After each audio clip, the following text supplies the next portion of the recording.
Pastor Asif खोकर को दावत दूंगा कि वो आए और खुदा का कलाम हमारे साथ शेयर करें। हम बड़े जोरदार तालियों के साथ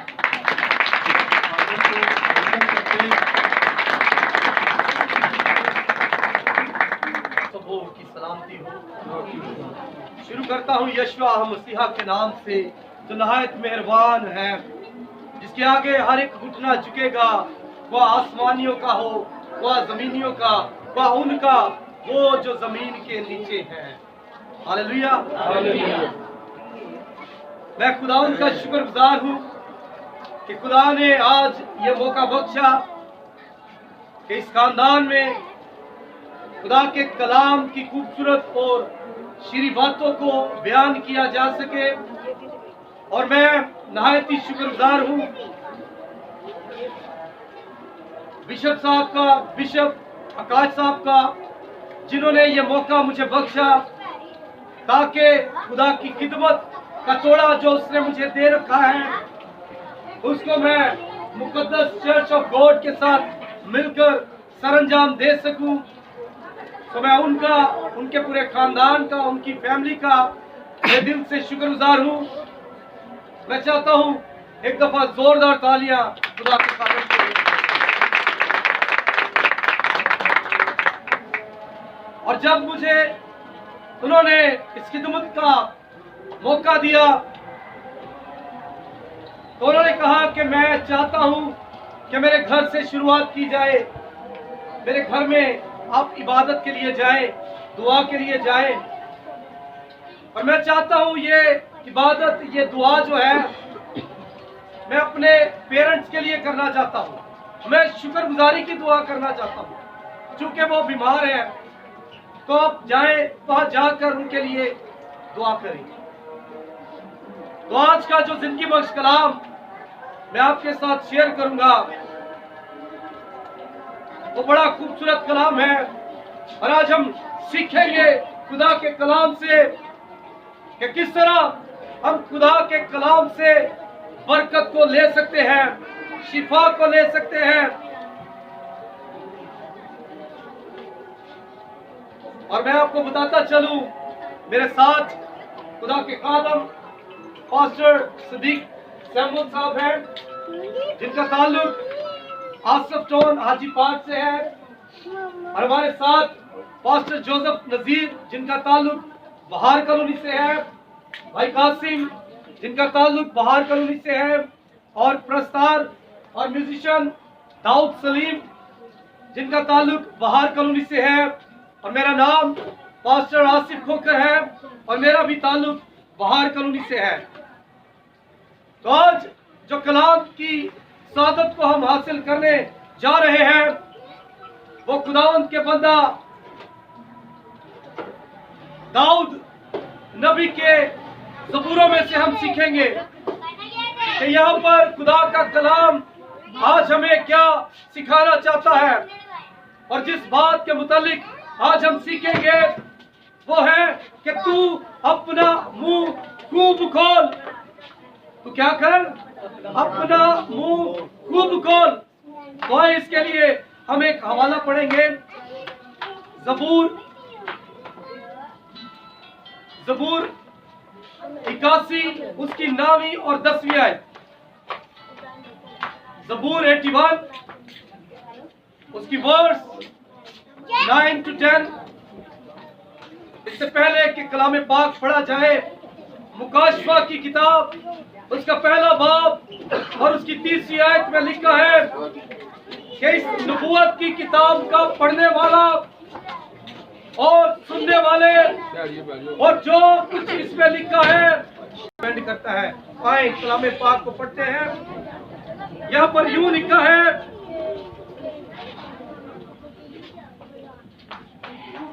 तेरे दरमियान कोई गैर मबूद न हो और तू किसी गैर मबूद को सजदा न निकाल लाया। तू अपना मुंह खूब खोल और मैं उससे क्या करूंगा? भर दूंगा। मेरे अजीजों, यहाँ पर बाइबल मुकद्दस में ये हवाला जो हमने पढ़ा है, ये हमें कुछ ऐसा ही पस मंजर बयान करता है जो बनी इस्राइल कौम की तरफ लेकर जाता है। जब हम ज़बूर 80 पढ़ते हैं तो वहां पर बनी इस्राइल की गुलामी के बारे में लिखा गया है। सुलेमान बादशाह की वफात के बाद एक बड़ा भूचाल आ गया। यह कौम दो हिस्सों में बट गई। 10 कबीले एक तरफ, 2 कबीले एक तरफ, शुमाली सल्तनत और जनूबी सल्तनत, यानी के 10 कबीले इस्राइल के और 10 कबीले यहूदा के। ये ऐसी बड़ी गुलामी में चली गई जिनसे निकलना इनके लिए बहुत मुश्किल हो गया। और ये लोग आहिस्ता आहिस्ता खुदावंद से दूर होते चले गए, चूंकि खुदा ने इनको एक हुक्म दिया था, और वो हुक्म ये था कि किसी गैर मबूद को सजदा ना करना, किसी गैर मबूद की प्रस्तिश ना करना। लेकिन चूंकि खुदा को इस कौम का ख्याल था, ये लोग खुदा के चुने हुए लोग थे और खुदा इन लोगों की फिक्र करता था, तो खुदा ने इन लोगों के लिए बहुत सारे नबी भेजे, बहुत सारे पैगंबर भेजे, लेकिन इन लोगों ने उनकी एक भी ना सुनी और उनको रद्द कर दिया। एक खुदा को छोड़कर गैर मबूदों को पूजना शुरू कर दिया और ये लोग आहिस्ता आहिस्ता खुदा से दूर होते चले गए और आखिरकार खुदा इनसे अलग हो गया। और जब हम खरूज की किताब, अहबार की और गिनती की किताब का मुताला करते हैं तो हमें पता चलता है, और सुलेमान की जब सल्तनत आई तो खुदा इनसे अलग हो गया। और जब भी ये जंग के लिए निकलते तो इनको शिकस्त होती, ये लोग शिकस्त की हालत में चले जाते। और ज़बूर 81 उसकी 10वीं आयत में जब खुदा इनसे बात कर रहा है तो खुदा कहता है कि तू अपना मुंह खूब खोल। इन्होंने फरियाद की। 80 और 81 ज़बूर फरियाद में लिखा गया। ये लोग उस वक्त एक ईद मना रहे थे और उन वाकयात को याद कर रहे थे कि खुदा इनको एक बड़ी गुलामी से निकाल कर ले आया। और जब याद कर रहे थे तो खुदा ने जब ये अल्फाज अपनी जुबान मुबारका से सादिर फरमाए कि तू अपना मुंह खूब खोल, ये अल्फाज एक ही कौम के लिए ना थे, बल्कि ये अल्फाज पूरी कायनात, पूरे लोगों के लिए, दुनिया में बस तमाम लोगों के लिए थे। क्योंकि जब खुदा ने दुनिया को बनाया तो दुनिया में रहने वाले चरिंद परिंद जानवरों को बनाया और पीता है और बोलता भी है। कई इंसान अपने मुंह से अच्छी चीजें निकालते हैं और कई बुरी, लेकिन यहाँ पर बाइबल मुकद्दस के अंदर तू अपना मुंह खोल, ये क्यों कहा गया? इसके पीछे छुपा भेद क्या है? और क्यों खुदा ने कहा कि मैं इसे भर दूंगा? क्यों भर दूंगा? क्योंकि मैं तेरा खुदा हूं। इसलिए वो कहता है कि तू अपना मुंह खूब खोल तो मैं इसे भर दूंगा। अब इंसान को दुनिया में रहते हुए फिजिकली और स्पिरिचुअली नीड्स की जरूरत पड़ती है, रूहानी जरूरियात चीजें, नौकरी, कारोबार, खानदान, अज़दवाजी जिंदगी, लाइफ पार्टनर, शिफा की जरूरत पड़ती है, हमें बरकत की जरूरत पड़ती है। इन तमाम चीजों के लिए, इन ब्लेसिंग्स के लिए हमें एक सोर्स की जरूरत पड़ती है, और वो सोर्स और कोई नहीं, मेरा और आपका जिंदा खुदा है।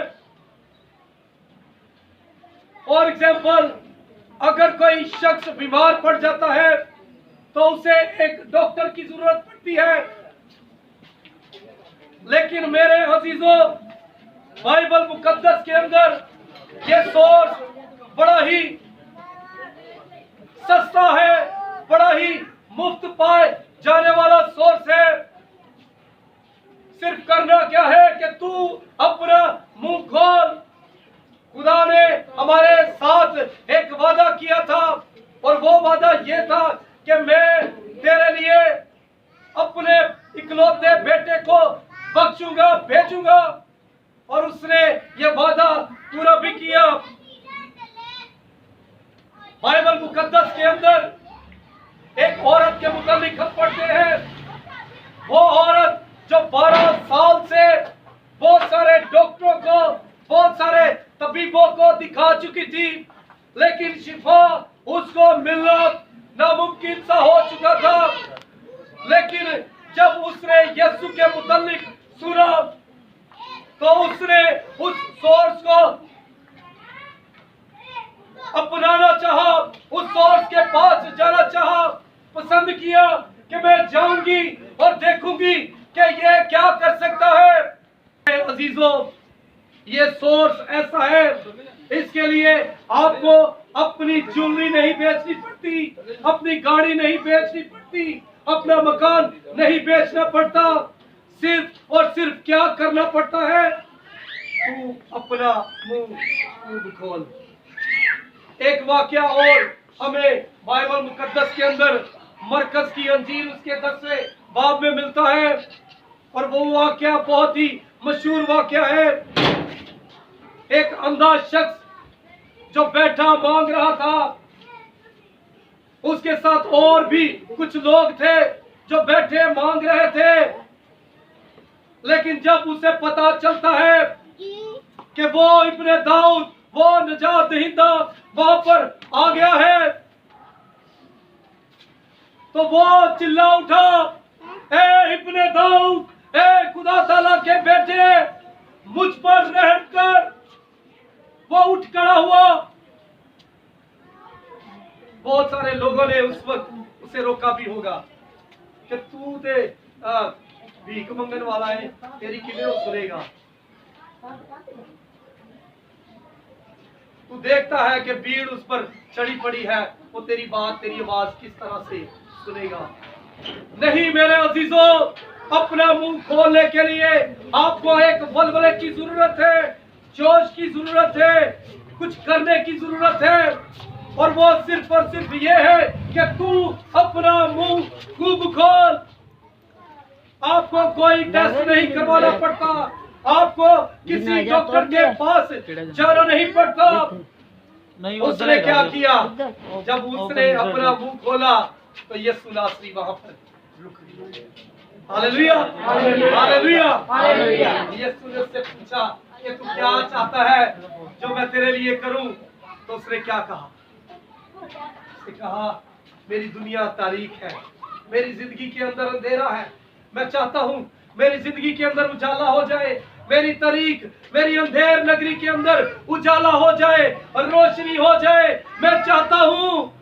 जब उसने अपना मुंह खोला तो यीशु ने उसको बीना कर दिया। ये है मेरा और आपका खुदा। लेकिन काम सिर्फ ये है कि तू अपना मुंह खोल। मेरे अजीजों, हमारा काम मुंह खोलना है। यार की बेटी जब मर गई, वो बीमार थी, यार उठा, वो गया और उसने जाकर अपना मुंह खोला, उसने बताया, बयान किया, यीशु आया और उसने उसको आकर क्या किया? जिंदा कर दिया। ये है मेरा और आपका। लेकिन सवाल ये है कि आज क्या हम अपना मुंह खोलते हैं? हम दुआ के लिए इस वक्त उठते हैं। दानियल नबी एक बहुत ही खूबसूरत नबी, जिसको रोया देखने वाला नबी भी कहा जाता है, उसको पता चल गया कि मुझे कल शेरों की मांद में डाल दिया जाएगा। घुटनों के बल हो गया, खिड़की की तरफ मुंह कर लिया, दिन में 3 मरतबा झुककर खुदा को सजदा किया और मुसीबत का ना सोचा, किसी चीज का ख्याल ना किया, घुटनों के बल होकर अपने मुंह को खोला और जब शेरों की मांद में डाला गया तो शेरों ने उसको फाड़ दिया। ऐसा हुआ? ऐसा हुआ? ऐसा हुआ? नहीं, शेरों ने उसे कुछ नुकसान ना। मेरे अजीजों, अगर आज आपकी जिंदगी के अंदर परेशानियां हैं, दुख है, तकलीफें हैं, बीमारियां हैं, मुसीबतें हैं, तंगी है, तो सिर्फ और सिर्फ खुदा चाहता है कि तू अपना मुंह खूब खोल तो मैं इसे भर दूंगा। अगर आज आप बीमार हैं तो मेरे अजीजों, आपको शिफा की जरूरत है, खुदा से शिफा मांगिए। अगर आपको अबलीसी कुव्वत तंग करती है तो कनानी औरत की तरह दुआ कीजिए, खुदा आपकी जिंदगी के अंदर एक नया रिवाइवल लेकर आएगा। ये लोग 430 साल की बड़ी गुलामी के अंदर मुब्तला थे, लेकिन जब इन्होंने खुदा से फरियाद की, खुदा ने इनको, खुदा आज इस खानदान में, इस घर में एक बड़ा रिवाइवल लेकर आना चाहता है। कौन भरेगा? मैं तेरा खुदा जो तुझे मुल्क के मिस्र की गुलामी में से निकाल लाया। ये खुदा बात कर रहा है। आज हमें पहचानने की जरूरत है, खुदा किस वक्त मुझसे बात करता है, खुदा किस वक्त तुझसे बात करता है, खुदा किस वक्त इस बहन से, इस भाई से, इस खादम से बात करता है। आज हमें पहचानने की जरूरत है। खुदा आज अपने खादमीन के वसीला से आपसे बात करता है कि तू अपना मुंह खूब खोल, तू रोज इबादत कर, तू रोज दुआ कर, घुटनों के बल हो जा, झुक जा खुदा से। अगर तेरी जिंदगी के अंदर बीमारी है, तू पैसे खर्च कर चुका है, अगर तेरी जिंदगी के अंदर प्रॉब्लम्स है, फाइनेंशियली क्राइसिस है, तो आज खुदा तुझसे चाहता है घुटनों के बल हो जा, आंसू के साथ दुआ कर, क्योंकि कलाम में लिखा है कि जब तू आंसू के साथ दुआ करेगा तो तुम्हारा जिंदा खुदा जो आसमान पर बैठा है वो तेरी दुआ को सुनेगा और तेरे आंसू को पोंछ डालेगा। ये है कि तू अपना मुंह खूब खोल तो मैं इसे भर दूंगा। आज खुदा आपसे बात करना है। खुदा चाहता है आपकी जिंदगी के अंदर। अगर आप तैयार हैं तो मेरे अजीजों, आज खुदा चाहता है आप अपनी अपनी जुबान से करें। आए अपने कदमों को हालेलुया, हालेलुया, हालेलुया, प्रेज